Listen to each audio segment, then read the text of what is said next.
دوستو آج میں آپ کے لیے ایک ایسی چھوٹی سی بات لائی ہوں جو سن کر دل بھی رک جاتا ہے اور روح بھی لمحے بھر کو ساکت ہو جاتی ہے۔ یہ بات ہے ایک نعت کی، ایک ایسی نعت کی جسے ایک غیر مسلم گلوکارہ نے ایسے احترام، ایسی نرمی اور ایسی سچائی سے پڑھا کہ پوری مسلم دنیا حیران رہ گئی۔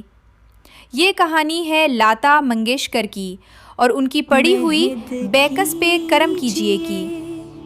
1960 کا دور تھا، فلم مغل اعظم بن رہی تھی، سالوں کی محنت، بے انتہا خرچ، ہر سین میں بادشاہت کا جلال، مگر ان سب شان و شوکت کے بیچ ایک بہت خاموش سا منظر تھا۔ ایک قیدی عورت، اس کی آنکھوں کے آنسو، ایک بجھتا دیا، اور پھر لتا کی آواز میں پڑا گیا دعا جیسا ایک لمحہ۔ یہ نعت فلم میں اس وقت آتی ہے جب انارکلی قید میں ہے۔ پھٹی آواز، آنسو، خاموش فریاد، اور اسی سناٹے میں لتا کی لرزتی بھری ہوئی آواز ابھرتی ہے، ایسے جیسے درد کو الفاظ مل رہے ہوں۔ پہلے اس نعت کے لیے شمشاد بیگم کا نام تھا، اس وقت کی سب سے بڑی مسلم گلوکارہ، لیکن موسیقار ناوشاد نے ایک ایسا فیصلہ کیا جو بعد میں تاریخ بن گیا۔ انہوں نے کہا اگر نعت کا شاعر غیر مسلم ہو سکتا ہے تو اسے پڑھنے والا بھی ہو سکتا ہے۔ اصل چیز نیت، احترام اور احساس ہے۔ پھر لتا جی کو بلایا گیا، وہ اسٹوڈیو آئیں، بول سنے اور دھیرے سے کہا، یہ نعت ہے، میں اسے گاؤں گی نہیں، محسوس کر کے پڑھوں گی۔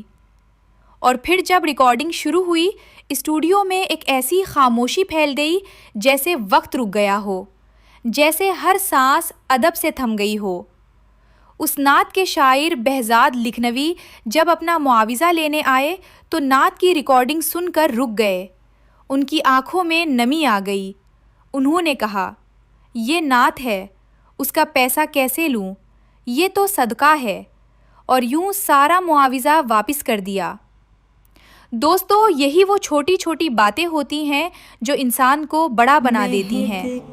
جب یہ نعت فلم میں فلمائی گئی، انارکلی قید میں ہے، اس کے سامنے ایک دیا ہے، دیواروں پر لرزتے سائے، اور پھر پس منظر میں لتا کی سسکیوں جیسی آواز۔